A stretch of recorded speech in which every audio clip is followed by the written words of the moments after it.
এই শরীর তৈরি করতে অগ্নির প্রয়োজন, জলের প্রয়োজন। অগ্নিতে যা দেবে ভগবান গ্রহণ করেন। এই জন্য দেহ রাখার পর, মৃত্যুর পর এই দেহটাকে আমরা কোথায় দেই? অগ্নির মাঝে আহুতি দেই। তিনটা প্রক্রিয়ায় হিন্দুদের দেহ সমাপ্তি হয়। অগ্নিতে আহুতির বিধান আছে, সমাধি দেওয়ার বিধান আছে, আর কি আছে বিধান? জলে বিসর্জনের বিধান আছে। তিনটা প্রক্রিয়ায়। কেউ যখন মারা যায় তখন তাকে আমরা কি করি? স্নান করিয়ে, নতুন কাপড় পরিয়ে, তিলক দিয়ে, ফুলের মালা দিয়ে, পুষ্পরথ, এই যে আমরা চাঙ্গারিটা বানাই, এটাকে শাস্ত্র কি বলছে? রথ। পুষ্পরথে চড়িয়ে আমরা কোথায় নিয়ে যাই? শ্মশানে। কিন্তু যে ভুল কাজটা করি কি জানেন? যাকে আমরা শ্মশানে নিয়ে যাচ্ছি তাকে স্নান করিয়ে নিয়ে যাচ্ছি, আর আমরা যাচ্ছি সেরা গামছা পরে, সেরা লুঙ্গি পরে, স্নান না করে। এটাই হলো ভুল। দাহ কার্যে বিনা স্নানে যেতে নেই, মনে রাখবে। স্নান করে পবিত্র কাপড় পরে দাহ কার্যে যেতে হয়। লুঙ্গি পরে কোনোদিন দাহ কার্যে যাবে না, ধুতি পরে যাবে। যে লোককে নিয়ে যাচ্ছি তাকে স্নান করিয়ে, আর আমরা যাচ্ছি বিনা স্নানে। তাহলে হলো কি করে? স্নান করে পবিত্র হয়ে দাহ কার্যে যাবে। দাহ কার্যটা একটা যজ্ঞ, এটাকে বলে অন্ত্যেষ্টি ক্রিয়া। অন্ত মানে শেষ, ইষ্টি মানে যজ্ঞ। ওই যজ্ঞে আমরা দেখবে আম্রপত্রের মাঝে ঘৃত স্পর্শ করে, সপ্ত প্রদক্ষিণ করে মুখে আমরা অগ্নি দেই। একটা মন্ত্র বলি, মন্ত্রের বাংলাটা বলি, সংস্কৃত আমরা অনেকে বুঝবো না। হে অগ্নিদেব, জেনে না জেনে তিনি কত পাপ করেছেন, কৃপা করে হে অগ্নিদেব আপনি গ্রহণ করুন। দিব্যান লোকান স্বগচ্ছতু, তার আত্মা যেন দিব্য লোক প্রাপ্ত হয়। মা কথা বলো না, ভাগবত পাঠে যদি কেউ কথা বলে সকল পাপ তাকে বহন করতে হয়। মা ধৈর্য ধারণ করো। এই জন্য এই দেহ কলাটাকে আমরা অগ্নিতে আহুতি প্রদান করি। এখানে একটা নিয়ম আছে বাবা। নিয়মটা কি? যখন আপনি দাহ কার্যে অংশ নেবেন আপনাকে বলা হয় শ্মশান বন্ধু। পৃথিবীর যত জায়গায় গেলে পুণ্য অর্জন হয়, তন্মধ্যে অন্যতম পুণ্য কার্য হলো দাহ কার্যে অংশগ্রহণ করা।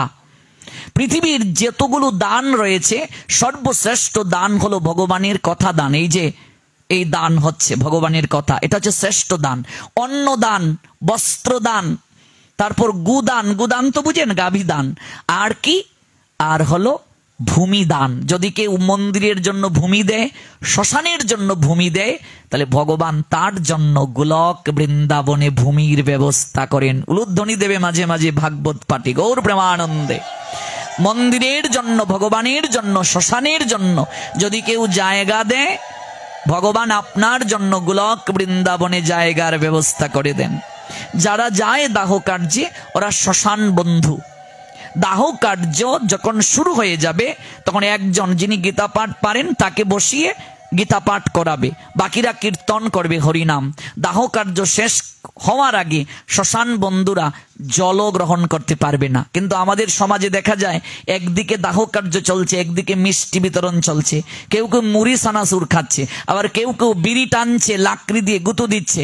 আবার কিছু কুলাঙ্গার আছে যাদের মদ না দিলে দাহ কার্য হয় না। মনে রাখবে, কোনদিন শ্মশানের ত্রিসীমানা এগুলো কার্য করবে না। কোনো মুসলমানকে দেখেছো জানা যায় দাঁড়িয়ে কখনো বিড়ি টানতে? প্রশ্ন উঠে না। ওকে ডান্ডা দিয়ে ওরা ঠান্ডা করে ছেড়ে দেবে যদি কেউ এই কার্য করে। কখনো শ্মশানে, কখনো দাহ কার্যে বিড়ি, সিগারেট, মদ, গাঁজা এগুলো খাবে না। দাহ কার্য শেষ হওয়ার আগ পর্যন্ত জল গ্রহণ করা যাবে না। শ্মশান বন্ধু তোমরা। যখন দাহ কার্য শেষ হবে তখন মাটির কলসিতে জল ভরে সপ্ত প্রদক্ষিণ দিয়ে ডান স্কন্ধে কলসিটা রেখে, একদিনে কত কথা বলবো বাবা, যদি আমরা কয়েকদিন পাঠের আমরা সময় পেতাম এগুলো ধারাবাহিকভাবে আলোচনা করতে পারতাম। আমরা তো দেবী তত্ত্বের অনেক বিষয় রয়ে গেছে। ডান স্কন্ধে কলসিটা রেখে চিতা পিছনে দাঁড়িয়ে ডান স্কন্ধ থেকে মাটির কলসিটা চিতায় ফেলে দেবে, তারপর চলে আসবে। তারপর আবার স্নান করে এসে সবাই ঘরে প্রবেশ করবে। স্নান করে যাবে, স্নান করে এসে ঘরে প্রবেশ করবে। এটা যজ্ঞ। কখনো দাহ কার্যে গিয়ে বিড়ি, সিগারেট কিংবা অন্য কোনো খাবার খাবে না। এটা হলো শেষ যজ্ঞ, মনে রাখবে। এটা শ্রেষ্ঠ কার্য। প্রেমময়ী রাধারানী বলছেন, সখীরে আমার যেদিন দেহ থেকে প্রাণ পাখিটা উড়াল দেবে, সখীরে যমুনা তটিনী কুলে খেলি কদম্বের মূলে। সখী তোরা আমার দেহটাকে নিয়ে যাবে অন্তিমের বন্ধু হয়ে, যমুনা মৃত্তিকালয়ে সখী মোর লেপ সর্বগায়। আমার যেদিন শেষের দিনটা হবে, তোরা সর্বাঙ্গে শ্যাম নাম তদুপরি লিখো সব সহচরী, তুলসী মঞ্জুরি দিও তাই। সখীরে কৃষ্ণ নামের তিলক পড়াইয়া দিও। আমার সারা অঙ্গে তোমরা শ্মশান বন্ধু হয়ে, অন্তিমের বন্ধু হয়ে তোমরা আমার সর্বাঙ্গে কৃষ্ণ নামের তিলক পড়াইয়া দিও। আমারে বেষ্টন করি তোমরা সেদিন মুখে বলিও হরি হরি, যেদিন দেহ ছেড়ে প্রাণ চলে যায়। সখীরে কৃষ্ণ নামের তিলক পড়াইয়া দিও, কৃষ্ণ নামের ধ্বনি শোনাইয়া দিও। এটাই তো শেষ যাত্রা।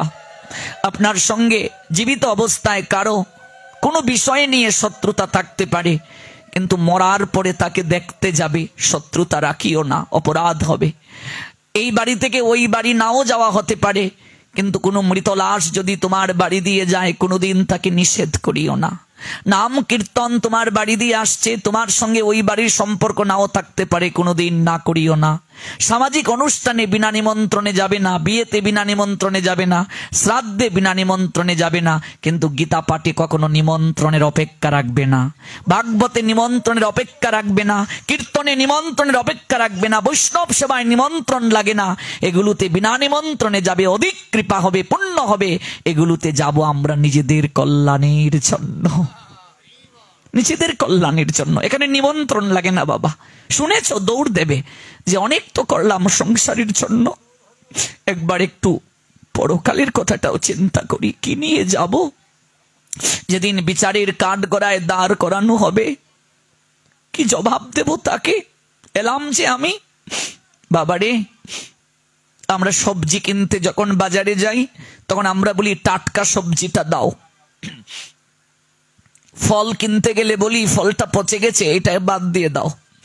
মালা কিনতে গেলে টাটকা ফুলের মালাটা আমরা কিনি, সব ক্ষেত্রে টাটকা। আর ভগবানের কাছে আমরা বাসি হয়ে যাই। বাসি তো বুঝতে পেরেছো বাবা? বৃদ্ধ হলে আমরা যাই। মরার পরে দেখবে মরা বেটাকে তিলক দিই আমরা, কিন্তু জীবিত অবস্থায় অনেকে তিলক পড়ি না। মরাকে ধুতি পরাই, কিন্তু জীবিত অবস্থায় ধুতি অনেকে পড়ি না। 100 হিন্দুর ছেলেকে যদি ধুতি দেয়া হয়, এখনো 99টা হিন্দুর ছেলে ধুতি পড়তে জানে না। এর থেকে লজ্জার কি হতে পারে? তুমি সব সময় ধুতি পরো আমি তা বলছি না, তোমাকে ব্যবসা চাকরি করতে হবে, তুমি ধুতি পরে করতে পারবে না, কিন্তু বিশেষ বিশেষ অনুষ্ঠানে তোমার কি ধুতি পরাটা উচিত না?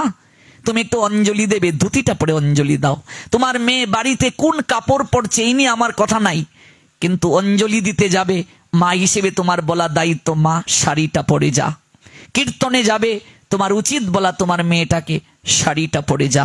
তুমি বাবা হিসেবে তোমার উচিত বলা, বাবা তুমি এমনিতে প্যান্ট পরো, 3/4 পরো, যাই পরো, তুমি পূজাতে যাচ্ছ অঞ্জলি দিতে, ধুতিটা পরে যাও। তুমি গুরুদেবের মন্ত্র জপ করবে, বাবা ধুতিটা পড়ো। আমি হিন্দু, আমাকে ধুতিটা পড়া তো জানা দরকার। আমরা অধিকাংশ জন ধুতিটা পড়তে জানি না। ও বাবা, মরার পরে যদি হরিনাম শুনিয়ে আমরা নিয়ে যাই, মরার কানে হরিনাম যায় রে বাবা? কোন লোক যদি মা বাবার সেবা না করে, মরার পরে 10 গ্রামের লোককে যদি নিমন্ত্রণ করে বাপ মার শ্রাদ্ধে খাওয়ায়, বাপ মা খুশি হবে বাবা? যে বাপ মাকে পালঙ্কে শয়ন করালো না ছেলে, ব্রাহ্মণকে শ্রাদ্ধে পালঙ্ক দান করলো, বাপ মা খুশি হবে? জীবিত অবস্থায় তো সেবা দরকার। জীবিত অবস্থায় যদি আমরা না করি, মরার পরে এগুলো মনসান্তনা ছাড়া আর কিছু নয়। একটা লোক মারা গেছে, তাকে পুষ্পরতে শয়ন করিয়ে হরিনাম কীর্তন করে করে শ্মশানে নিয়ে যাওয়া হচ্ছে। একটা ছোট্ট ছেলে বাবার আঙ্গুল ধরে রাস্তা দিয়ে হেঁটে হেঁটে যাচ্ছে। এই দৃশ্যটা দেখে অবাক হয়ে বাবাকে বলছে, বাবা ওরা সবাই কি করছে? বাবা বলছেন, ওরা সবাই হরিনাম করছে, কীর্তন করছে। ছোট্ট ছেলেটা বাবাকে জড়িয়ে ধরে বলল, বাবা সবাই হরিনাম করছে, কিন্তু যে লোকটা শুয়ে আছে সে কেন হরিনাম করছে না? সবাই হরিনাম করছে, যে লোকটা শুয়ে আছে সে কেন হরিনাম করছে না? বাবা ছেলেটাকে জড়িয়ে ধরে বলছেন, ও কি করে হরিনাম করবে পুত্র? হয়তো মরে গেছে, মরে গেলে তো কেউ হরিনাম করতে পারে না। ছোট্ট ছেলে বাবার চোখের দিকে তাকিয়ে বলছে, বাবা মরে গেলে যদি কেউ হরিনাম করতে না পারে, তোমাকে তো একদিনও হরিনাম করতে দেখি নাই, তাহলে তুমিও কি মরে গেছো বাবা? আচার খেয়ে পড়লো বাবা। ছেলেটাকে বুকে জড়িয়ে ধরে কাঁদতে কাঁদতে বলল, কথাটা কি বললে রে পুত্র? খোকা, কথাটা তুই কি বললে? সত্যিই তো, মরে গেলে তো কেউ হরিনাম করতে পারে না। ঠিকই তো রে বাবা, আমি জীবিত থেকেও মরার দলে, আমি তো একদিন হরিনাম করিনি রে। আমি জীবিত থেকেও মরার দলে। নিজের বিবেককে প্রশ্ন করুন, এখানে আমরা যারা কজন মরার দলে আছি জীবিত থেকে, মরার পরে আমাকে যদি হরিনাম শুনিয়ে শ্মশানে নেওয়া হয়, আমার কানে হরিনাম যাবে না। আমার সন্তান যদি শ্রাদ্ধ বাসরে হরিনাম যজ্ঞ দেয়, আমার কানে যাবে না। এগুলো মনসান্তনা, এগুলো দ্বারা জগৎকে বোঝানো হয় তুমি জগৎ থেকে কিচ্ছু নিয়ে যেতে পারবে না, একমাত্র আমার তোমার সঙ্গে যাবে মধুমাখা কৃষ্ণ নাম। এই হরিনাম ব্যতীত আর সঙ্গে কিচ্ছু যাবে না। একটা লোক যখন মারা যায়, তখন আমরা মস্তকের দিকে তুলসী ভাণ্ডটা রাখি, চরণটা বাড়ির দিকে, মস্তকটা শ্মশানের দিকে স্কন্ধে চাপিয়ে আমরা নিয়ে যাই। দানের কই নিশ্চয়ই চিনি, দানের কই চরণের দিকে ছিটিয়ে দেয়া হয়। আর একজন বলে, বলো হরি, হরি বল। হরিনাম করে করে শ্মশানে নিয়ে যায়। এই যে আমরা হরিনাম করে যাচ্ছি, এটা মরা বেটাকে শোনানোর জন্য নয় রে মা। যারা দেখছে ওদেরকে শিক্ষা দেওয়ার জন্য। ওই লোকটা জগৎকে একটা শিক্ষা দিয়ে যাচ্ছে, হে জগৎবাসী আমার দিকে তাকিয়ে দেখো। সারা জীবন যে অর্থ, বিত্ত, বৈভব এগুলোর প্রতি আমি লালায়িত ছিলাম, সারা জীবন যে অর্থ সম্পদ সঞ্চয় করার জন্য একটা দিনও আমি সাধু সঙ্গে গিয়ে বসিনি, একটা দিনও আমি হরিগুণ কীর্তন করিনি, একটা দিনও আমি সাধু সঙ্গে যাইনি। তাকিয়ে দেখো, আমি সকল কিছু চরণের দিকে ছড়িয়ে যাচ্ছি, সকল কিছু আমি চরণের দিকে ছিটিয়ে যাচ্ছি, আমার সঙ্গে কিচ্ছু যাচ্ছে না। হে জগৎবাসী, হে সংসারী মানুষ, একটিবার তোমরা জেনে যাও, তোমার সঙ্গে আমার সঙ্গে যে কৃষ্ণ নাম যাচ্ছে, সময় থাকতে বদন বড়ে একবার বলো হরে কৃষ্ণ, হরি বল। এটাই একমাত্র সঙ্গে যাবে, এর বাহিরে কিচ্ছু যাবে না। এটাই হলো একমাত্র সম্বল, এর থেকে শ্রেষ্ঠ জীবনে আর কিচ্ছু হতে পারে না। এটাই শেষ যজ্ঞ। এই জন্য অগ্নিতে দেহটা আহুতি দেয়া হয়, আগুনে পুড়ে ধাউ ধাউ করে এই শরীর জ্বলে। কয়েক ঘন্টার মাঝে ওই শরীরটা পুড়ে ছাই হয়ে যায়। জগতে যত অহংকার রয়েছে, সকল অহংকার ওই শ্মশানের আগুনে পুড়ে ধাউ ধাউ করে জ্বলে ভস্ম হয়ে যায়, ছাই হয়ে যায়। ওই অগ্নিতে তুমি যা দেবে ভগবান সেটি গ্রহণ করেন। ওই অগ্নিকে বেছে নিলেন রম্ভ সাধনার স্থান রূপে, আর কুরম্ব বেছে নিলেন জল।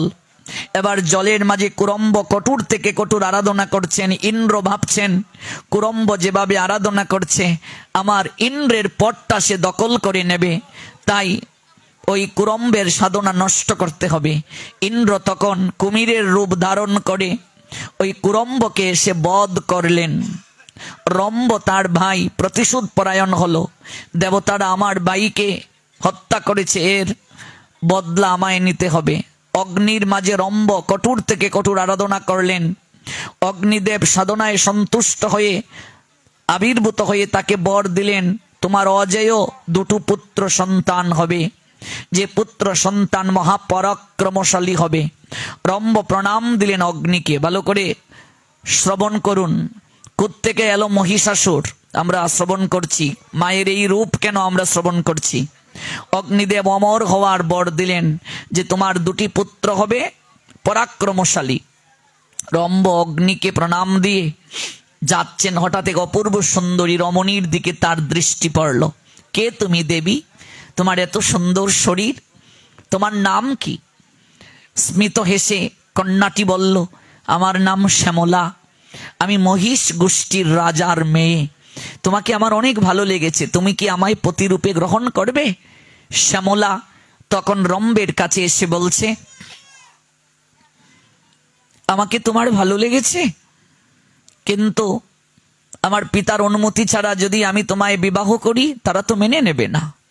রম্ভ তাকে বলছেন, আমি তোমায় অনেক পছন্দ করেছি, ভালোবেসেছি, তুমি আমায় পতিরূপে গ্রহণ করতে পারো। রম্ভ শ্যামলাকে পত্নী রূপে গ্রহণ করলো। মহিষ গোষ্ঠীর রাজা মানতে পারল না, যুদ্ধ বাঁধল রম্ভের সঙ্গে। শ্যামলা অন্তঃসত্ত্বা, তখন যুদ্ধে রম্ভ বধ হল। শ্যামলা দাঁড়িয়ে দাঁড়িয়ে স্বামীর এই মৃত্যু সহ্য করতে পারলেন না। আমার পিতার গোষ্ঠী আমার স্বামীকে হত্যা করেছে, আমার স্বামীর হত্যাকারীর সঙ্গে আমি কখনো একসঙ্গে বসবাস করতে পারবো না। একটা নারীর বিবাহের পর মনে রাখবে তার শ্বশুরালয়টাই তার মূল ঠিকানা, স্বামীর পরিচয়টাই তার শ্রেষ্ঠ পরিচয়। শ্যামলা তখন অগ্নিকুণ্ড সাজিয়ে তার মাঝে নিজেকে বিসর্জন দেওয়ার চিন্তা করলেন, আহুতি দেবেন। তখন তিনি অন্তঃসত্ত্বা অগ্নির কাছে প্রার্থনা করলেন। রম্ভ মরে যাওয়ার আগে বলেছিল, অগ্নি আমায় 2টি বর দিয়েছেন, আমার 2টি মহাপরাক্রমশালী পুত্র হবে। অগ্নিতে তিনি প্রার্থনা করে বলেন, হে অগ্নিদেব, আমার স্বামীর মৃত্যু নিজের চোখে আমি দেখেছি, আমি আর প্রাণ রক্ষা করতে চাই না, আমি পারবও না। আমি তাই তোমার বক্ষে নিজেকে আমি সমর্পণ করেছি, অগ্নিতে আমি আহুতি দিয়েছি, তুমি কৃপা করে তোমার বর পূরণ করো। অগ্নি থেকে শ্যামলা বশীভূত হলো। সেখান থেকে 2 জন পুত্র আবির্ভূত হলেন। একজনের নাম রক্তবীজ, আর একজনের নাম মহিষাসুর। এবার জানলেন মহিষাসুর কোথা থেকে এলেন? একজনের নাম রক্তবীজ আর একজনের নাম মহিষাসুর। বাবার নাম কি? রম্ভ, মায়ের নাম কি? শ্যামলা। এবার সেই মহিষাসুর আমাদের নিচে আছে সপ্ত পাতাল, ওই পাতালে গিয়ে আরাধনা করতে শুরু করলেন ব্রহ্মার। ব্রহ্মা সন্তুষ্ট হয়ে তাকে বর দিলেন। ব্রহ্মা বলেন, কি চাও তুমি পুত্র? মহিষাসুর বলছে, আমায় অমর হওয়ার বর দিন। পুত্র, আমি নিজেই তো অমর না, আমি তোমাকে কি করে অমরত্বের বর দেব? তুমি অমরত্বের বর ব্যতীত যে বর চাইবে আমি তোমায় দেব। মহিষাসুর বলছেন, আপনি কৃপা করে আমায় অমরত্বের বর দিন, আমি সেটাই চাই। ব্রহ্মা বললেন, না পুত্র, আমি অমরত্বের বর দিতে পারবো না, তবে আমি তোমাকে অনেক বর দিতে পারবো, তুমি তোমার ইচ্ছা মতো চেয়ে নাও। মহিষাসুর বর চাইতে শুরু করলো। তখন ব্রহ্মা বললেন, কোন দেবতার দ্বারা তোমার মৃত্যু হবে না মহিষাসুর, কোন অসুরের দ্বারা তোমার মৃত্যু হবে না, কোন দক্ষ যজ্ঞের দ্বারা মৃত্যু হবে না, কোন রাক্ষস কিন্নরের দ্বারা তোমার মৃত্যু হবে না, জগতে কেউ তোমাকে মারতে পারবে না, একমাত্র নারীর হাতে তোমার মৃত্যু হবে। গৌর প্রেমানন্দে।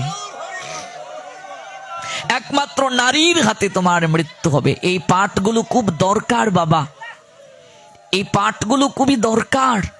আজকাল আমরা দুর্গা পূজা করি, কিন্তু আমরা এই তত্ত্বগুলো জানি না, আমরা জানার চেষ্টা করি না।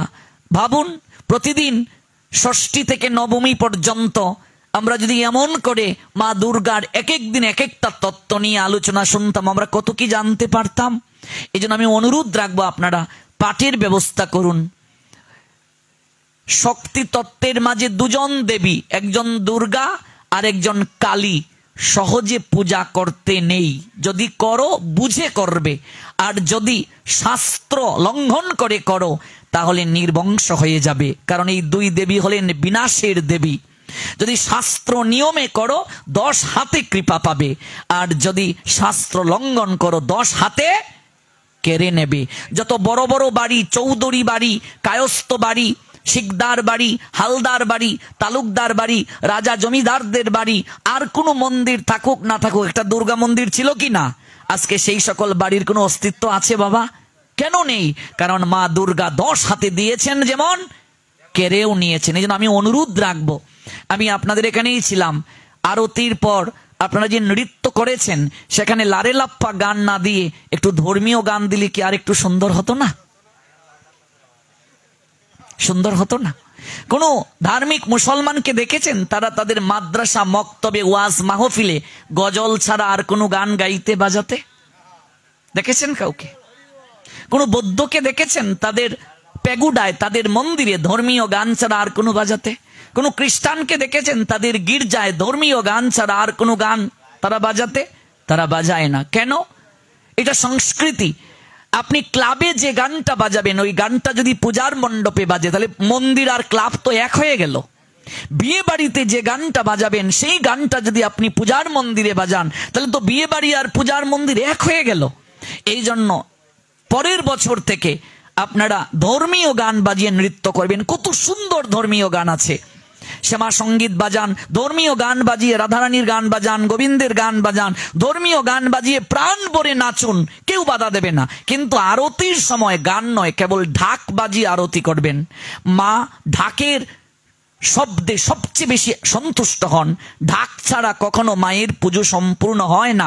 আরতিটা কেবল হবে ঢাক, কাশি, করতাল, মৃদঙ্গ।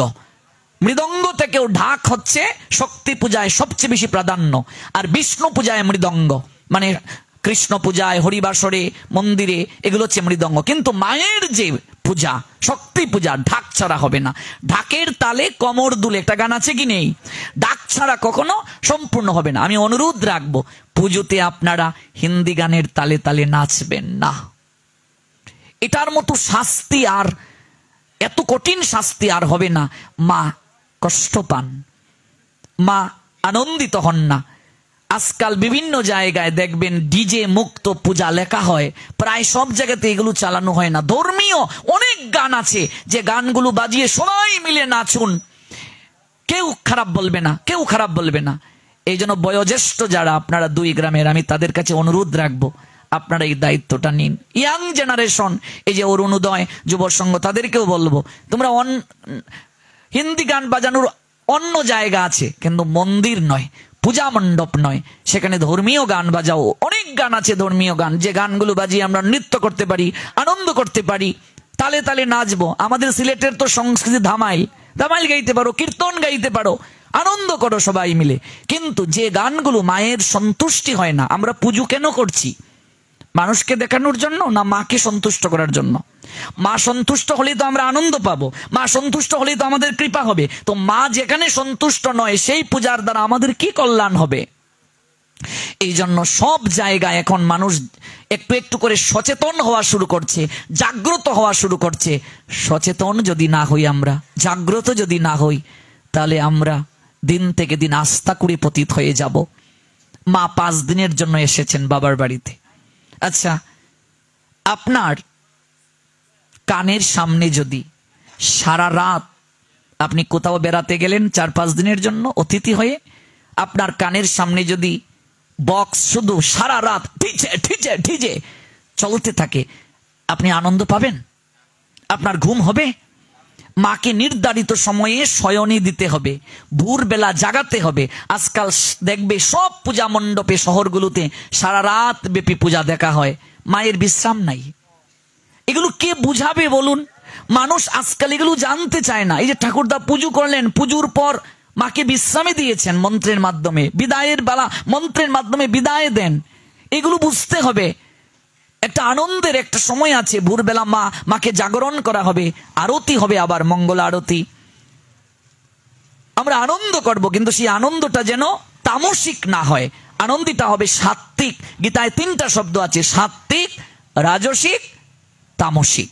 আর তামসিক আনন্দ থেকে কষ্ট হয়, যন্ত্রণা হয়, দুঃখ হয়। আমরা এগুলো ধারাবাহিকভাবে জানবো। এবার মহিষাসুর যখন এই বর পেল, নারীর হাতে তোমার মৃত্যু হবে, আর কেউ তোমায় মারতে পারবে না। মহিষাসুর তখন বলছে, এক সামান্য অবলা নারী আমায় মারবে? তাহলে তো আমি অমর। নারী তো কোনোদিন আমায় মারতে পারবে না। সঙ্গে সঙ্গে মহিষাসুর কি করলো? মর্তধামে যত মন্দির ছিল সব মন্দির ভেঙে ফেললো। এখনো দেখবে কিছুদিনের ক্ষমতা পেয়ে মানুষ তাই করছে, ভাঙ্গাভাঙ্গি খেলা শুরু হয়, নাম পরিবর্তনের খেলা শুরু হয়। মহিষাসুর মর্তধামে যত মন্দির আছে বিষ্ণু মন্দির ভেঙে দিল, দেবতাদেরকে স্বর্গ রাজ্য থেকে বিতাড়িত করে দিল, স্বর্গকে দখল করে নিল। স্বর্গ, মর্ত, পাতাল, ত্রিলোকের অধীশ্বর হয়ে গেল মহিষাসুর। আর বলল, আজ থেকে তোমরা সবাই আমার মূর্তি বানিয়ে পূজা করবে। এবার ধরণী মা এই ভার আর সহ্য করতে পারলেন না। ধরণী মা গাভীর রূপ ধারণ করলেন, ব্রহ্মার কাছে গেলেন। ধরণী মা গাভীর রূপ ধারণ করে। এই যে আমরা ভূমিতে 100-200 তলা বাড়ি করি, দেখবেন উন্নত বিশ্বে সব ভার এই ধরণী মা সহ্য করেন। কত খুরাকুরি করি আমরা, ধরণী মা সহ্য করেন, ধরণী তো আমাদের মা। কিন্তু ধরণী কখনো অসুরের নিঃশ্বাস সহ্য করতে পারেন না। অসাধু যে, অভক্ত যে, তার নিঃশ্বাস সহ্য করতে পারেন না। ধরণী গাভীর রূপ ধারণ করে ব্রহ্মার কাছে গেলেন। ব্রহ্মা সকল দেবতাদেরকে নিয়ে বিষ্ণুর নিকটে গেলেন। যখন মহিষাসুরের এই পরাক্রমের কথা জানলেন, অত্যাচারের কথা জানলেন দেবতাদের প্রতি, তখন ব্রহ্মা, বিষ্ণু, মহেশ্বর এবং সকল দেবতারা ক্রোধান্বিত হয়ে গেলেন। তাদের শরীর থেকে, চক্ষু থেকে অগ্নির নিয়ায় জ্যোতি বের হতে শুরু করলো। ওই অগ্নি চোখ থেকে, শরীর থেকে বের হয়ে পুঞ্জীভূত কুলকুণ্ডলিনীর নিয়ায় অপূর্ব এক গৌরবরণ নারী রূপের সৃষ্টি হলো। ওই নারী হলেন জগৎ জননী দেবী দুর্গা। নিতাই গো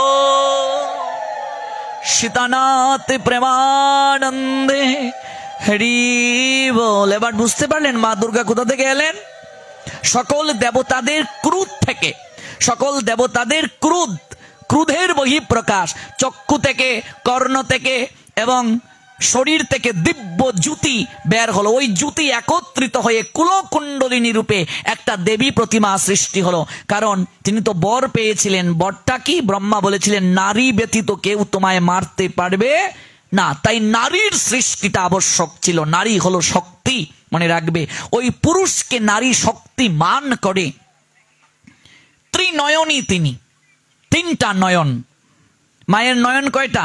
তিনটা। বাম নয়নটা হলো চন্দ্রের প্রতীক, ডান নয়নটা হলো সূর্যের প্রতীক, মাঝখানের নয়নটা হলো অগ্নির প্রতীক। মা যখন অসন্তুষ্ট হন, ক্ষিপ্ত হয়ে যান, রাগান্বিত হন, অসুরকে বিনাশ করার জন্য এই মাঝখানের চক্ষু থেকে আগুন বের হতে শুরু করে। আর মা যখন ভক্তের ডাকে প্রেমে সন্তুষ্ট হন, তখন এই মাঝখানের চোখ থেকে প্রেম আর ভক্তি নিঃসৃত হতে শুরু করে। গৌর প্রেমানন্দে প্রেম আর ভক্তি এই মাঝখানের চক্ষু থেকে নিঃসৃত হতে শুরু করে। যে মা কৃপা করে আমাদের কৃষ্ণ ভক্তি দান করো। মা যখন সন্তুষ্ট হবেন, তখন এই চক্ষু থেকে, এই যে ব্রুযুগলের মাঝখানে চক্ষুটা, মায়ের একটা নাম তো ত্রিনয়নী, ওই জায়গা থেকে তখন প্রেম আর ভক্তি নিঃসৃত হতে শুরু করে। এবার মায়ের 10টা হাতের কথা জানেন? সময় তো কম, আমরা 2-2.5 ঘন্টা সময়ে কি জানবো? 10টা হাত 10টা দিকের প্রতীক। 10 দিকে শক্তি রয়েছে। শক্তি ব্যতীত জগৎ সংসার অচল। এই যে আমি কথা বলছি, শক্তির প্রয়োজন আছে কি নেই? আপনি বসে আছেন, শক্তি আছে কি নেই? ভেতর থেকে আত্মা রূপে শক্তি যদি চলে যায়, দেখেন মূল্য থাকবে? প্রথমেই দেখবে মায়ের হাতে ত্রিশূল। এই ত্রিশূল, ত্রি মানে 3, শূল মানে যন্ত্রণা। 3টা যন্ত্রণার প্রতীক হলো ত্রিশূল। 3টা যন্ত্রণা কি? গীতায় আছে, আধ্যাত্মিক, আদি ভৌতিক, আদি দৈবিক। এই ত্রিশূল মা বিদ্ধ করেছেন মহিষাসুরের বুকে। অসুর মানে কি? নেতিবাচক শব্দ, নেগেটিভ শব্দ। অসুর মানে কি? সুরের বিপরীত শব্দ। অর্থাৎ এই জগতে যারা ভগবত বিমুখ, যারা অশালীন আচরণ যারা করে, ধর্মের বিরুদ্ধ আচরণ যারা করে, ওই সকল মানুষরাই হলো অসুর। ওদের বুকেই মা শূল বিদ্ধ করেন। এই ত্রিশূল মানে 3টা গুণের প্রতীক। গীতায় আছে সত্য, রজ, তম, এই 3টা গুণের প্রতীক। এই ত্রিশূল দিলেন মহাদেব মায়ের হাতে। যখন মা দুর্গা সৃষ্টি হলেন, দেবতাগণ তাকে সাজিয়ে দিচ্ছেন। ত্রিশূলের পরে দেখবে মায়ের হাতে আছে শঙ্খ। শঙ্খ দিয়েছেন বরুণ দেব, অশুভ শক্তিকে বিনাশ করে। এই জন্য ভাগবত পাঠে যখন যাবে, শঙ্খ সঙ্গে নিয়ে যাবে। মাঝে মাঝে ভাগবত পাঠে, গীতা পাঠে হরিধ্বনি করতে হয়, উলুধ্বনি করতে হয়, শঙ্খধ্বনি করতে হয়। কেন? তার কারণ হলো এগুলো হচ্ছে মঙ্গলজনিত ধ্বনি। যতদূর পর্যন্ত এই ধ্বনি যাবে, অমঙ্গল থাকবে না, কলি থাকবে না। আমরা যখন পাঠ শ্রবণ করি, কলি তার 3টা শিষ্যকে সর্বদা পিছন থেকে আমাদের ঘাড়ে বসাতে চায়। একটা হলো আলস্য, আরেকটা হলো নিদ্রা, আরেকটা হলো কলহ। কলহ মানে কি? ঝগড়া। দেখবে ভাগবত পাঠে এসে বসা নিয়ে কিছু লোক ঝগড়া লেগে যায়। এগুলো সে করছে না, কলি তার ঘাড়ে বসিয়েছে। আর আরেকটা কি? নিদ্রা। দেখবে এমনিতে ঠিক আছে, কিন্তু ভাগবত পাঠে এসে এরকম ঘুমাচ্ছে। এক জায়গায় পাঠে গেলাম, দেখছি এক মা পাশে বসে নাক ডাকছে, মানে কি কলির শিষ্য তার ঘাড়ে বসে গেছে। আর আলস্য কি, কিরে পাঠে যাবে না? যাবো, দেখি যাবো। এই দেখো আলস্য ভাব। তাই মাঝে মাঝে হরিধ্বনি যখন দেবে, উলুধ্বনি যখন দেবে, তখন এই কলি তার শিষ্যদেরকে নিয়ে পালিয়ে যাবে। অনেক মায়েরা জিহ্বা পাওয়ার পরও উলুধ্বনি দিতে কৃপণতা করেন। যারা উলুধ্বনি দিতে কৃপণতা করে, পরবর্তী জন্মে তারা ব্যাং হয়ে জন্ম নেবে। ব্যাং দেখবে ঘরের কোণে অতিরিক্ত ডাকাডাকি করে, এই ডাকটাই তার মৃত্যুর কারণ। ব্যাঙের ডাক শুনে সর্প এসে তাকে ভক্ষণ করে। একমাত্র নারীর জিহ্বাতে এই শক্তিটা দিয়েছেন ভগবান, আর কাউকে দেন নাই। কোনো নারী যদি মন্ত্রও না জানে, সে যদি ভোগ নিবেদন করে 5 বার উলুধ্বনি দেয়, ভগবান সঙ্গে সঙ্গে সেটা গ্রহণ করে নেন। নিতাই গৌর সীতানাথ প্রেমানন্দে হরি বল। এই মঙ্গল ধ্বনি যতদূর পর্যন্ত যাবে, অমঙ্গল ততদূর পর্যন্ত থাকবে না। এই জন্য সকাল, দুপুর, সন্ধ্যা 3 বেলা শঙ্খধ্বনি করতে হয় গৃহে। যে গৃহে সকাল বেলা, সন্ধ্যা বেলা, দুপুর বেলা শঙ্খধ্বনি হয় না, কাশি বাজে না, ঘন্টা বাজে না, উলুধ্বনি হয় না, অপ আত্মাগুলো সেই গৃহে এসে আশ্রয় গ্রহণ করে। শঙ্খ একসঙ্গে 3 বার ফু দেবে, 3-এর বেশি একসঙ্গে ফু দেবে না। 3 বারের বেশি একসঙ্গে ফু দিলে অসুরেরাও এসে তোমার গৃহে আশ্রয় গ্রহণ করবে। ওই শঙ্খ বরুণ দেব দিলেন মাকে। তারপর মায়ের হাতে দেবে, দেখবে শঙ্খ, চক্র, গদা আছে। চক্র দিয়েছেন ভগবান বিষ্ণু মাকে। গদা দিয়েছেন যমরাজ মায়ের হাতে। তারপর মায়ের হাতে দেখবে আছে বজ্র দিয়েছেন ইন্দ্রদেব মায়ের হাতে। ওই বজ্র দধিচি মুনির হাড় থেকে সৃষ্টি হয়েছিল। তারপর মায়ের হাতে দেখবে তীর ধনুক আছে, পবনদেব দিয়েছেন তীর ধনুক। মায়ের হাতে দেখবে তলুয়ার রয়েছে, গণেশ দিয়েছেন। মায়ের হাতে দেখবে ঘণ্টা আছে, ইন্দ্রের বাহন ঐরাবত দিয়েছেন মায়ের হাতে ঘণ্টা। তারপর মায়ের হাতে দেখবে আছে পদ্ম, ওই পদ্ম দিয়েছেন ব্রহ্মা। এই হলো 10টা হাতে 10টা অস্ত্র। আমি সংক্ষেপে বললাম, সময় যেহেতু স্বল্প। তারপর মায়ের বাহন দেখবে সিংহ। এই সিংহের নাম কি? মায়ের যে বাহন সিংহ, তার নাম কি? এই সিংহের নাম হলো ধূতশট। নাম কি? ধূতশট। মহাসিংহ ধূতশট কে দিয়েছেন? গিরিরাজ হিমালয়ে। গিরিরাজ হিমালয়ে দিয়েছেন এই সিংহ বাহন রূপে। কেন সিংহটা বাহন হলো? অন্য কোনো প্রাণীও তো থাকতে পারতো, সিংহটাকেই কেন মা বাহন রূপে বেছে নিলেন? কেউ যদি আপনাকে প্রশ্ন করে, আপনাকে উত্তর দিতে হবে না?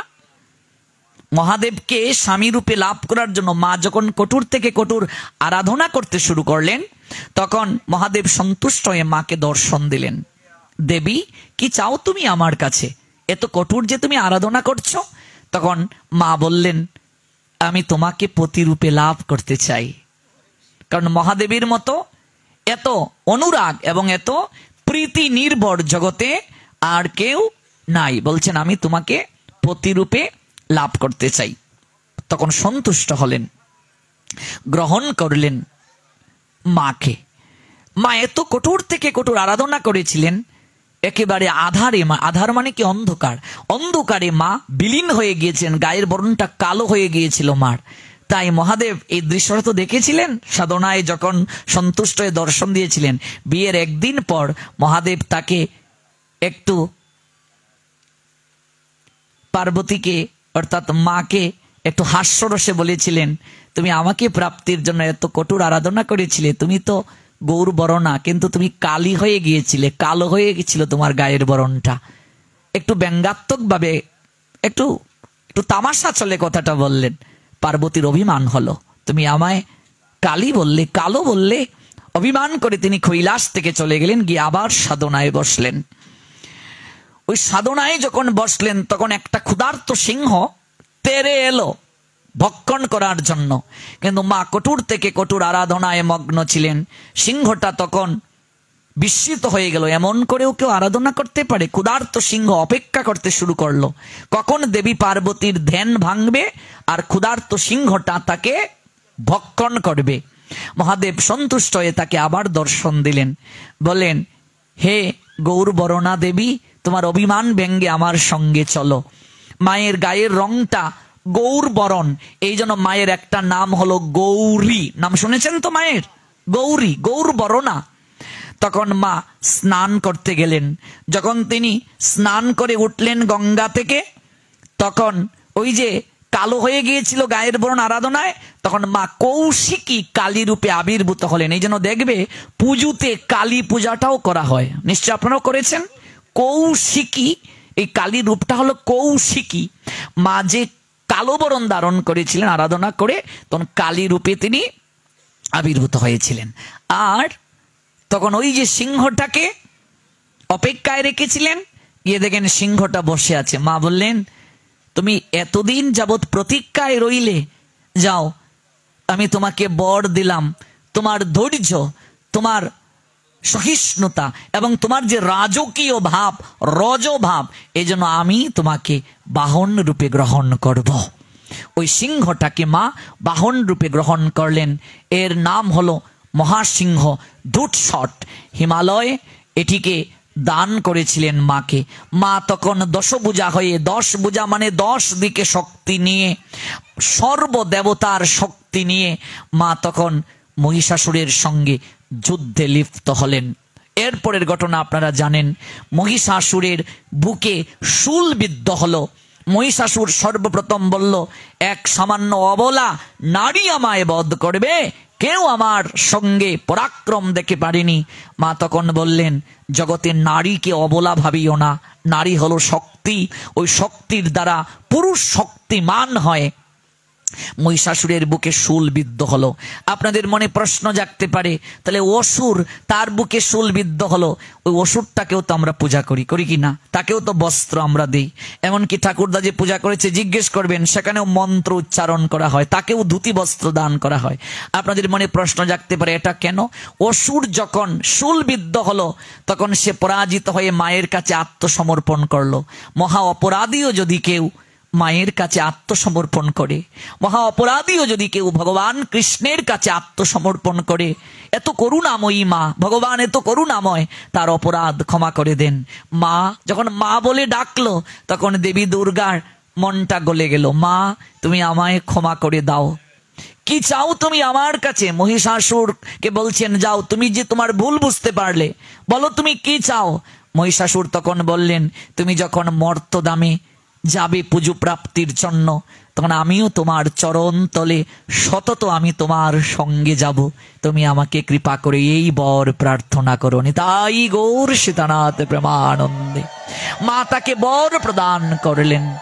এই জন্য মা যখন মর্তধামে আসেন, মহিষাসুরও মায়ের সঙ্গে আসেন। বুকের মাঝে শূলবিদ্ধ, জগৎকে বুঝানোর জন্য যে আসুরিক ভাব চিত্ত থেকে যদি দূর না হয়, তাহলে তোমার বিনাশ হয়ে যাবে, তুমি কখনো টিকে থাকতে পারবে না। দেখবে তার সঙ্গে লক্ষ্মী আছেন, সরস্বতী আছেন, গণেশ আছেন, কার্তিক আছেন, এবং দেখবেন এক একজনের এক একটা বাহন। লক্ষ্মীর বাহন পেঁচা, সরস্বতীর বাহন রাজহংস, কার্তিকের বাহন কি? ময়ূর, গণেশের বাহন কি? ইঁদুর। তাহলে মায়ের হাতে আছে সর্প। তাহলে সর্প খায় কি? সর্পের আহারটা কি? ইঁদুর। সর্প ইঁদুরকে অনেক পছন্দ করে, আর ময়ূর সর্পকে ভক্ষণ করে। আচ্ছা, এখানে যতগুলো বাহন দেখবে এক একটার শত্রু। ভালো করে কথাটা বুঝবে, এগুলো তত্ত্ব আলোচনা। ময়ূর সর্প ভক্ষণ করে, সর্প ইঁদুরকে ভক্ষণ করে। তাহলে একজন আরেকজনের শত্রু, একজন আরেকজনের আহার, কিন্তু একই জায়গায় তারা আছে। কারণটা কি?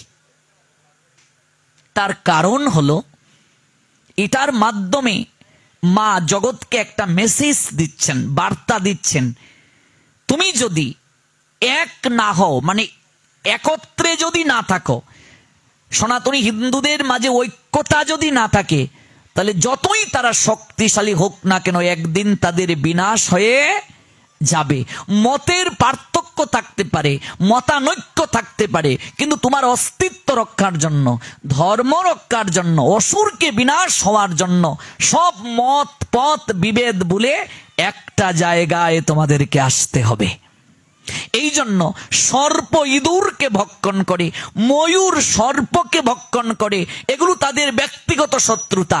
কিন্তু অসুর বিনাশের ক্ষেত্রে সবাই দেখো এক জায়গায় এসে সহযোগিতা করছে। কথাটা বুঝতে পেরেছেন তো? এই জন্য বিভেদ থাকতে পারে, কিন্তু ঐক্যতা যদি না থাকে কখনো টিকে থাকতে পারবে না। দেখুন, আপনারা 2 গ্রাম মিলে পূজা করছেন, কিন্তু আমি তো 64 জেলায় ঘুরি, এক পাড়ায় 3 পূজা। আমি এক জায়গায় গিয়েছি, এখানে একটা মণ্ডপ, এখানে একটা মণ্ডপ, এই মণ্ডপের লোক মাইক দিয়েছে এইদিকে, এই মণ্ডপের লোক এইদিকে মাইক দিয়েছে। আচ্ছা, এটা পূজা? এটা কি পূজা সত্যি না হিংসা থেকে বলুন? অথচ আপনারা 2 গ্রামের লোক মিলে পূজা করছেন, ভাবা যায় এটা? এই ঐক্যতা যেন সারা জীবন আপনাদের মাঝে থাকে। এক না থাকলে টিকে থাকতে পারবে না। এটাই হচ্ছে মায়ের এই থিমটার কথা। এই যে মায়ের এই যে থিম, বুঝেন তো, থিম কাঠামো, এই কাঠামোটার মূল মেসেজটা হলো এক থাকো। এক থাকলে মহিষাসুরের মতো পরাক্রমশালীকেও তুমি বধ করতে পারবে। আর যদি এক না থাকো, জগতে তুমি কোনো সময় কোনো কার্য সফল হতে পারবে না। ব্যক্তিগত আমাদের বিভেদ থাকতেই পারে, মতের পার্থক্য থাকতে পারে, কিন্তু তোমার অস্তিত্ব রক্ষার্থে এক জায়গায় সবাইকে দাঁড়াতে হবে। এই জন্য ময়ূর সর্পকে ভক্ষণ করে, এটা তাদের ব্যক্তিগত শত্রুতা, কিন্তু দেখো অসুর বিনাশের ক্ষেত্রে 2 জন এসে সহযোগিতা করছে। কি তত্ত্ব দেখেছেন? এদিকে সর্প ইঁদুরকে ভক্ষণ করে, ব্যক্তিগত শত্রুতা, কিন্তু অসুর বিনাশের জন্য তারা এসে এক জায়গায় দাঁড়িয়েছে। এক হও, এক না হলে টিকে থাকতে পারবে না। একতাই বল। আজকে হিন্দুদের দুর্গতির পিছনে মূল কারণ আমরা এক হতে পারলাম না, আমরা এক নই। দলে দলে আমরা বিভক্ত হয়ে যাচ্ছি। ওই বিভক্ত থাকলে পতন হয়ে যাবে। এই জন্য এক থাকাটা বড় দরকার। এক না থাকলে শক্তিহীন হয়ে যাবে। যতদিন এক থাকবে শক্তিশালী হবে, পরাক্রমশালী থাকবে। এক না থাকলে আমরা হারিয়ে যাব। এই তত্ত্বগুলো জানা খুবই দরকার। আমি অনুরোধ রাখবো, আপনারা পুজোতে এরকম পাঠের ব্যবস্থা রাখুন। প্রত্যেক দিন 1.5 থেকে 2 ঘন্টা পাঠ রাখুন। আরতির পরে এক একজন আলোচককে এনে পাঠ করান। আমি যে আসতে পারবো তা নয়, আমি তো সিলেটের বাইরেই প্রোগ্রাম বেশি করি। বাড়িতে এসেছিলাম, মন্দির হচ্ছে একটু দেখাশোনা করার জন্য। হঠাৎ করে এই অরুণোদয় যুব সংঘ থেকে আয়োজন করেছে যে আমরা অনলাইনে আপনার পাঠ শুনি, এটা আপনার এলাকা আসতে হবে। হ্যাঁ, নিশ্চয়ই, আমি এলাকার ছেলে, আপনাদের আমার প্রতি আপনাদের অধিকার আছে, আমারও একটা দায়বদ্ধতা আছে। তারা বাড়িতে চলে গেল, গাড়ি নিয়ে আপনাকে আসতে হবে। আমি বলছি হ্যাঁ নিশ্চয়ই যাব। এইভাবে যদি পাঠ হয় আমরা কত কি জানলাম। এভাবে যদি প্রতিদিন পাঠ হয় দেখবেন আমরা অনেক তত্ত্ব জানতে পারবো। মনে রাখবে, সময়ে থাকতে ভক্তের সঙ্গ করতে হয় মা। সময়ে গেলে ভজন হয় না। আমরা এসেছি কেন, আমরা যাব কি নিয়ে, এই গভীর তত্ত্ববোধগুলো জানা দরকার। সংসারে আমরা যত সময় দিচ্ছি, মনে রাখবে সংসার এমন একটা জিনিস রে মা, যত দেবে সংসার ততই গ্রহণ করবে। যতদিন করে জন ধন উপার্জন, ততদিন বসে তাকে নিজ পরিজন। পরে যখন বৃদ্ধকালে জীর্ণ হয় দেহ, ডেকেও জিজ্ঞেস করে না কেহ। সংসারে যৌবন শক্তি শরীরে যতদিন থাকবে সবাই তোমায় ভালোবাসবে, কিন্তু এই শক্তিহীন যেদিন হয়ে যাবে, যৌবন যেদিন ফুরিয়ে যাবে, কেউ তোমায় আর ভালোবাসবে না। এই জন্য শরীরে শক্তি থাকতে ভজন করতে হয়। একাদশী ব্রতটা শুরু করুন, 2 মালা করেই হরিনাম করুন। জপমালা যদি না থাকে আঙ্গুলে হিসাব করে 216 বার প্রত্যেক দিন হরিনাম করুন। তারপর ধীরে ধীরে জপমালা নিন। প্রত্যেক দিন তুলসীকে একটু জল দিন, স্নান করান তুলসীকে, একটা প্রণাম দিন, পরিক্রমা করুন। ত্রিসন্ধ্যাটা মিস দেবেন না। আপনি যেখানে থাকেন, ব্যবসা করেন, চাকরি করেন, গাড়ি চালান, আপনার দুপুর বেলা সন্ধ্যার সময় হয়ে গেছে, গাড়ি চালিয়ে চালিয়ে মনে মনে আপনার গুরুদেবের মন্ত্রটা ধ্যান করে নিন। সকালের সময় কি, সূর্য উদয়ের আগের 24 মিনিট, সূর্য উদয়ের পরের 24 মিনিট, এই 48 মিনিটের মাঝে আপনাকে সকাল বেলার প্রার্থনা করতে হবে, ত্রিসন্ধ্যা, গুরুদেবের বীজ ধ্যান করতে হবে। দুপুর বেলার সময় হলো দুপুর 12টা বাজার আগের 24 মিনিট, 12টা বাজার পরের 24 মিনিট, এই 48 মিনিটের মাঝে আপনাকে দুপুর বেলার প্রার্থনা করতে হবে। সন্ধ্যা বেলার প্রার্থনা সূর্য অস্ত যাওয়ার আগের 24 মিনিট, সূর্য অস্ত যাওয়ার পরের 24 মিনিট, এই 48 মিনিটের মাঝে আপনাকে সন্ধ্যাবেলার প্রার্থনা করতে হবে। এই সময় বাদ দিয়ে আপনি যদি গুরু মন্ত্র ধ্যান করেন, প্রার্থনা করেন, আপনি মন্ত্রের যথাযথ ক্রিয়া পাবেন না। যেমন ধার্মিক মুসলমানেরা মসজিদে আজান শোনার সঙ্গে সঙ্গে ওরা নামাজ পড়তে যায়, একটা নিয়ম আছে প্রত্যেক ধর্মেই। আপনি যেখানে থাকেন, যে অবস্থায় থাকেন, যে পোশাকে থাকেন, মন্ত্র স্নান করে নিন। অপবিত্র পবিত্র বা সর্ব অবস্থানগত পিবা যস্মরের পুণ্ডরিকাক্ষং সবাজ্য অভ্যন্তর সূচি। যদি স্নানের ব্যবস্থা না থাকে, এই মন্ত্র বলে যদি আপনি জলের ছিটা দেন, আপনার স্নান হয়ে গেল। যেখানে যে অবস্থায় থাকেন, ব্যবসায়ী 5 মিনিটের জন্য ব্যবসা প্রতিষ্ঠানটা বন্ধ রেখে দিন, সঙ্গে সঙ্গে একটু জল সর্বাঙ্গে ছিটিয়ে দিন, মন্ত্রটা বলুন, আপনি ধ্যান করে নিন মন্ত্রটা। এটা আপনার প্রার্থনা করতে হবে, ত্রিসন্ধ্যা করতে হবে, এটা ডিউটি আপনার। একটা সরকারি চাকরিজীবী, সে যদি ঠিক সময়ে ডিউটিতে না যায়, তার চাকরি থাকবে?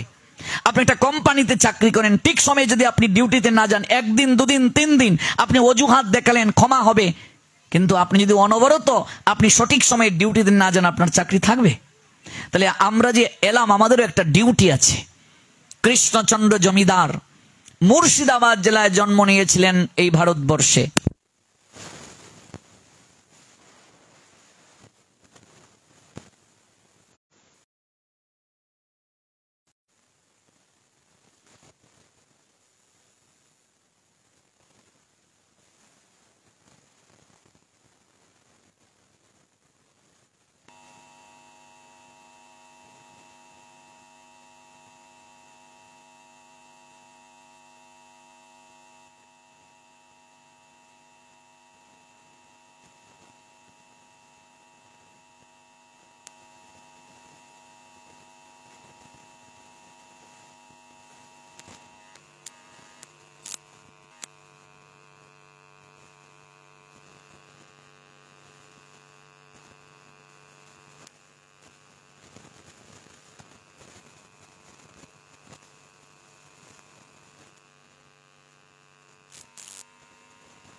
কৃষ্ণ কৃষ্ণ হরে হরে, হরে রাম রাম রাম। মনে রাখবেন, ভাগবত পাঠের কিংবা কোনো যজ্ঞের শুরুতে কিংবা শেষের দিকে যদি বৃষ্টি হয়, তাহলে বুঝবে ভগবান সেই অনুষ্ঠানকে গ্রহণ করেছেন। উলুধ্বনি দাও। শাস্ত্রে আছে, ভাগবত কিংবা কোনো যজ্ঞের শুরুতে যদি বৃষ্টি হয় কিংবা শেষের দিকে যদি বৃষ্টি হয়, তাহলে বুঝবে ভগবান সেই যজ্ঞটা গ্রহণ করেছেন। এই বৃষ্টির জলে আমাদের সকল পাপ ধুয়ে মুছে পরিষ্কার হয়ে যাবে। কাজেই ভয় পাওয়ার কিছু নেই, এই বৃষ্টি বেশি সময় থাকবে না, আমরা আর অল্প সময় শুনেই শেষ করব। মুর্শিদাবাদ জেলার জমিদার, যার নাম কৃষ্ণচন্দ্র সিংহ, ভারতের মুর্শিদাবাদ জেলার জমিদার কৃষ্ণচন্দ্র সিংহ। তার দাদুর নাম গঙ্গা গোবিন্দ সিংহ, তার বাবার নাম রামকৃষ্ণ সিংহ। তিনি মুর্শিদাবাদ জেলার জমিদার ছিলেন। তার বাড়িতে অর্থাৎ রাজ অট্টালিকায় একজন দাসী ছিলেন, যে দাসীটাকে তার বাবা যখন দাসীবৃত্তি করে নিযুক্ত করবেন, তখন কৃষ্ণচন্দ্র জমিদারকে প্রণাম দিয়ে বলেছিলেন যে, বাবু, আমার মেয়েটা কৃষ্ণ ভক্ত, ভগবানকে নিবেদন না করে আহার গ্রহণ করে না, আজ পেটের দায়ে আপনার রাজ অট্টালিকায় আমার মেয়েটাকে দাসীবৃত্তির জন্য দিয়ে যাচ্ছি, একটা নিবেদন করে যাচ্ছি, আমার মেয়েটাকে কাজের পাশাপাশি তাকে একটু কৃষ্ণ ভজন করার সুযোগ দেবেন। গৌর প্রেমানন্দে একটু কৃষ্ণ ভজন করার সুযোগ দেবেন। সেই থেকে কৃষ্ণচন্দ্র জমিদারের রাজভবনে, রাজ অট্টালিকায় সেই মেয়েটি হরিভজন করছে আর দাসী বৃত্তির কার্য করছে। প্রতিদিন ভগবানকে সে সেবা পূজা দেয়। একদিন সেই মেয়েটি কৃষ্ণচন্দ্র জমিদারের রাজভবনে গেল একটু গুছগাছ করার জন্য, বিছানাটা কাপড় চোপড় একটু গুছগাছ করবে। রাজকীয় পালঙ্ক, নরম বিছানা, আলতু করে যখন পরশ বুলিয়ে দিল মেয়েটা, তখন মনে মনে তার বাসনা জাগলো, আহারে কত সুন্দর বিছানা, কত নরম, এই বিছানায় আমার বাবু ঘুমায়, না জানি কত আরাম হয়, যদি একটিবার আমি এই বিছানায় একটু ঘুমাতে পারতাম। যখন মনে মনে বাসনা করলো, ওই রাজকীয় পালঙ্কে এই ক্লান্ত শ্রান্ত দেহটাকে মেয়েটা এলিয়ে দিল। তখনই নিদ্রা দেবী, মায়া দেবী তাকে ঘুম পাড়িয়ে দিলেন। ক্লান্ত দেহ তো, ঘুমিয়ে গেল কখন সে নিজেও জানলো না। সে ভুলে গেল ভগবানকে আজ তার সেবাও দেয়া হয়নি। সে ভুলে গেল সে চাকরানী, সে মালিকের বিছানায় ঘুমিয়ে গেছে, মালিকের হুকুম লঙ্ঘন করে মালিকের বিছানায় ঘুমিয়ে গেছে। কোন প্রসঙ্গে আমরা শুনছি যে আমরা চাকরি যখন করি তখন নির্ধারিত সময়ে ডিউটিতে যেতে হয় কি না? ব্যবসা যখন করি সেখানেও একটা ডিউটি আছে কি নেই? আপনি যে পেশাতেই থাকুন না, এটা আপনার ডিউটি। এই ডিউটি যদি ঠিকভাবে পালন না করেন, সংসার চলবে, জীবন চলবে, চাকরি থাকবে না। তেমনি ভাবে এই জগতের মালিক ভগবান, তার প্রতিও আমাদের একটা ডিউটি আছে। আমরা যদি এই ডিউটি পালন না করি তাহলে আমাদের কি হবে, এই কথাটাই আমরা শ্রবণ করছি।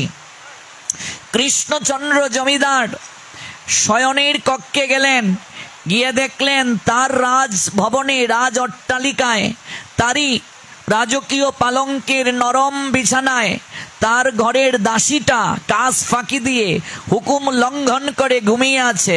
এই তোর সাহস তো কম নয় রে, তুই আমার রাজভবনের দাসী হয়ে কাজকে ফাঁকি দিয়ে হুকুম লঙ্ঘন করে তুই ঘুমিয়ে আছিস। চুলের মুঠি ধরে মেয়েটাকে টানতে টানতে রাজসভায় নিয়ে গেলেন কৃষ্ণচন্দ্র জমিদার। কে আছিস রে, একটা বেত নিয়ে আয়, এই অবাধ্য মেয়েটাকে 30টা বেত্রাঘাত কর। একটা বেতের বাড়ি দেয়া হলো, মেয়েটা হাসছে। আরেকটা বেতের বাড়ি দেয়া হলো, মেয়েটা কান্না করছে। 30টা বেতের বাড়ি যখন দিল, 15 বার মেয়েটা হাসলো, 15 বার মেয়েটা কাঁদলো। কৃষ্ণচন্দ্র জমিদার মেয়েটাকে প্রশ্ন করছে, ওরে জগতে যারা দুঃখ পায় সবাই তো কাঁদে, তুই একবার হাসছিস কেন, আরেকবার কাঁদছিস কেন? তুই 15 বার হাসলে 15 বার কাঁদলে, কারণটা কি? মেয়েটা তখন করজুড়ে বলছে, বাবু হাসছি আমার জন্য, কাঁদছি আপনার জন্য। কৃষ্ণচন্দ্র জমিদার অবাক হয়ে বললেন, তোর জন্য হাসছিস আর আমার জন্য কাঁদছিস, ব্যাপারটা একটু বুঝিয়ে বলতো। বাবু মনে কি পড়ে, আমার বাবা যেদিন এই রাজভবনে দাসীবৃত্তি করার জন্য আমায় দিয়ে গিয়েছিলেন, সেদিন আপনাকে প্রণাম দিয়ে বলেছিলেন, বাবু আমার মেয়েটা কৃষ্ণ ভক্ত, ভগবানকে কিছু না দিয়ে সেবা গ্রহণ করে না, আপনি তাকে একটু কৃষ্ণ ভজন করার সুযোগ দেবেন।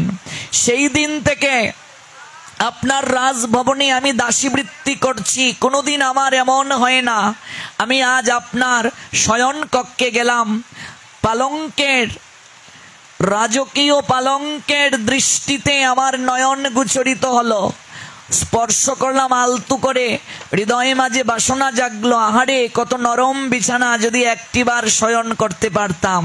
আমি ভুলে গেলাম আমি চাকরানী, চাকরানী মালিকের হুকুম পালন করবে, তার কাজ ফাঁকি দিয়ে তার বিছানায় কোনোদিন ঘুমাবে না। আমি ভুলে গেলাম আমি ভগবানকে সেবা পর্যন্ত আজ দেইনি। আমি চাকরানী হয়ে মালিকের হুকুম লঙ্ঘন করে মালিকের বিছানায় ঘুমিয়ে গেছি। এই জন্য আপনি আমাকে 30টা বেত্রাঘাত করেছেন, এ তো আমার প্রাপ্য বাবু, আপনি আমায় শাস্তি দিয়েছেন। আমি হাসছি এই জন্য আমার ভগবান কত করুণাময়, মাত্র 30টা বেতের বাড়ি আমায় আপনারকে মাধ্যম করে দিয়ে বুঝিয়ে দিলেন, ওরে চাকরানী কিংবা চাকরের দায়িত্ব ডিউটি পালন করা, ডিউটিকে বাদ দিয়ে কখনো মালিকের বিছানায় ঘুমানো নয়। কিন্তু বাবু আমি কাঁদছি আপনার জন্য।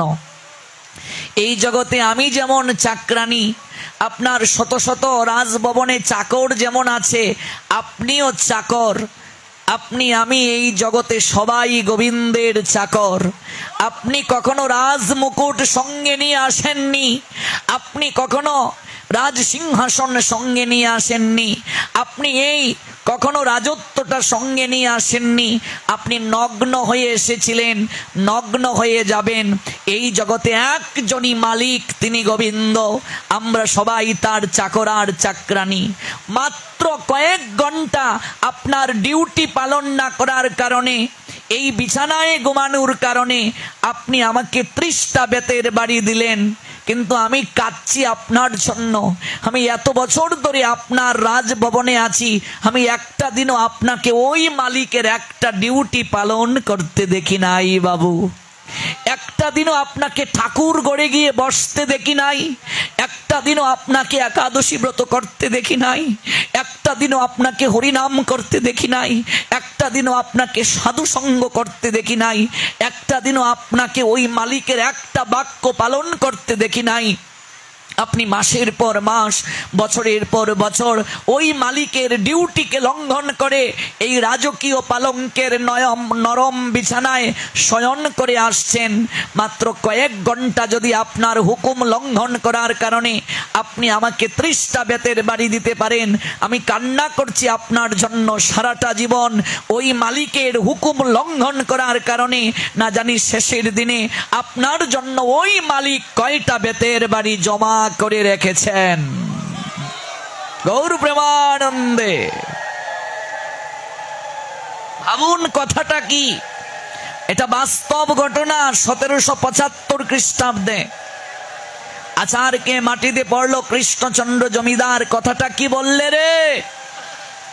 এই জায়গায় আমার আঘাত হলো কথাটা। ওরে ঠিকই তো, আমি তো রাজমুকুট নিয়ে আসি নাই, পালঙ্ক নিয়ে আসি নাই, রাজত্ব নিয়ে আসি নাই। ঠিকই তো রে মা, এই জগতে তো আমরা সবাই চাকর রে। যদি কয়েক ঘন্টা আমার ডিউটি পালন না করার কারণে, এই পালঙ্কে ঘুমানোর কারণে তোকে আমি 30টা বেত্রাঘাত দিতে পারি, আমি তো একটা দিনও গিয়ে ওই মালিকের একটা হুকুমও পালন করিনি রে। ঠাকুর গড়ে বসিনি, হরিনাম করিনি, গুরু আশ্রয় নেইনি, একাদশী করিনি। মারে, তুই শুধু আজ থেকে আমার ঘরের কাজের মেয়ে নয়, তুই আমার মা, তুই আমার চেতনা জাগিয়ে দিয়েছিস। আমি তোর কাছে কথা দিচ্ছি, এই মুর্শিদাবাদ জেলার জমিদার জগতে যতদিন বেঁচে থাকবে ওই মালিকের একটা হুকুমও আর লঙ্ঘন করবে না। মারে, আমার অর্ধেকের বেশি জীবন চলে গেল, আমি বাকিটা জীবন মধুময় শ্রী বৃন্দাবনে গিয়ে ভজন করব। আর যদি কোনোদিন বৃন্দাবনেশ্বর কৃষ্ণ দর্শন হয়, তুই জগতে আমার শিক্ষা গুরু রূপে পূজিত হবে।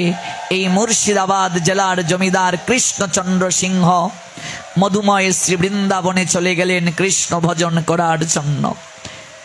যখন তিনি ওই কাজের মেয়েটাকে প্রণাম দিলেন, ঠিক তখন তার মেয়ে সুমতি নাম রান্নাঘর থেকে ডাকছেন, বাবা, ও বাবা, বেলা যে যায়, স্নান করবে না, খাবে না। কৃষ্ণচন্দ্র জমিদার তার কাছে গিয়ে বললেন, মা কথাটা কি বললে আবার বল। বাবা, বেলা যে যায়। মেয়েটাকে জড়িয়ে ধরে কৃষ্ণচন্দ্র বলছেন, মারে, শুধু কি দিবসের বেলা যায়? মারে, দিবসের বেলা যেমন সকাল থেকে দুপুর, দুপুর থেকে বিকেল, বিকেল থেকে সন্ধ্যা, সন্ধ্যা থেকে রাত হয়, আমার কেন জানি আজ মনে হচ্ছে জীবনেরও বেলা এমন করে চলে যায় রে মা। শৈশব থেকে কৈশোর, কৈশোর থেকে যৌবন, যৌবন থেকে বৃদ্ধ। মারে, আমি সারাটা জীবন তোদের জন্য অনেক কিছু করলাম। এই রাজ পালঙ্কে আমি শয়ন করলাম, রাজকীয় থালায় আহার করলাম, রাজমুকুট মাথায় নিয়ে আমি রাজ সিংহাসনে বসে আমি দেখাশোনা করলাম। একটিবারও আমার হৃদয় মাঝে এই চেতনা জাগলো না, আমার যে এখন বিকেল চলছে রে মা। আর কিছু কাল পরে আমারও যে জীবনের সন্ধ্যা গনিয়ে আসবে, রাত হয়ে আসবে। আমি তো একটা দিনও মালিকের একটা কাজ করতে পারলাম না রে, যে কারণে মালিক আমায় পাঠিয়েছে এই ভবের হাটে কেনা বেচা করার জন্য। দেখবে বাবা, রাস্তাঘাটে অনেক দোকানদার, পশারি দোকানদার মালামাল নিয়ে বসে। সন্ধ্যা যখন হয়ে যায়, ওই রাস্তাঘাটে দোকানদাররা তাদের দোকানকে বন্ধ করে, ওরা সকল কিছু গুটিয়ে বাড়ির দিকে যাত্রা করে। কৃষ্ণচন্দ্র জমিদার মেয়ে সুমতিকে বলছেন, মারে, শুধু দিবসের বেলা কি চলে যায়, জীবনেরও বেলা চলে যায় রে মা। আমার বিকেল হয়ে গেল রে, কিছু কাল পরে সন্ধ্যা হবে, তারপর রাত। আমি যে একটা দিন ওই মালিকের একটা হুকুম লঙ্ঘন করতে পারিনি রে মা। যার জীবনের বেলা চলে যায় তার আর স্নান করার বেলা থাকে না রে মা। যার জীবনের বেলা চলে যায় তার আর আহার করার বেলা থাকে না। মহাকাল যেদিন নিতে আসে তখন তাকে স্নান করারও সময় দেয় না রে মা। মহাকাল যেদিন নিতে আসে সেদিন তাকে খাওয়ার জন্য সময় দেয় না।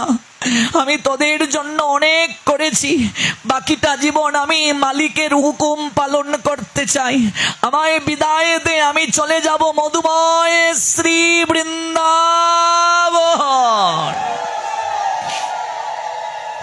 আমায় নিজের হাতে সাজিয়ে দে মা। রাজকীয় পোশাক খুলে ধুতি পরলেন কৃষ্ণচন্দ্র জমিদার, মুর্শিদাবাদ জেলার। একটা গলবস্ত্র পরলেন, রাজকীয় মুকুট খুলে ভিক্ষার ঝুলি স্কন্ধে দিলেন। মেয়েটা বলছে, বাবা, কখনো দেখেছো কোনো মেয়ে তার বাবাকে এমন করে সাজিয়ে বৃন্দাবনের দিকে যাত্রা করিয়ে দিতে? বাবা, আমি তোমাকে নিজের হাতে কাঙ্গাল সাজিয়ে আমি তোমায় বৃন্দাবনের দিকে যাত্রা করিয়ে দিচ্ছি। বাবা, একটা কথা দিয়ে যাও, আজ তোমার চিত্ত পরিবর্তন হয়েছে, চেতনা জেগেছে, তুমি মধুময় বৃন্দাবনে যাচ্ছ কৃষ্ণ ভজন করার জন্য। যদি কোনোদিন তোমার বাবা বেলা অবসানে, যেদিন তোমার জীবনের বেলা ডুবে যাবে,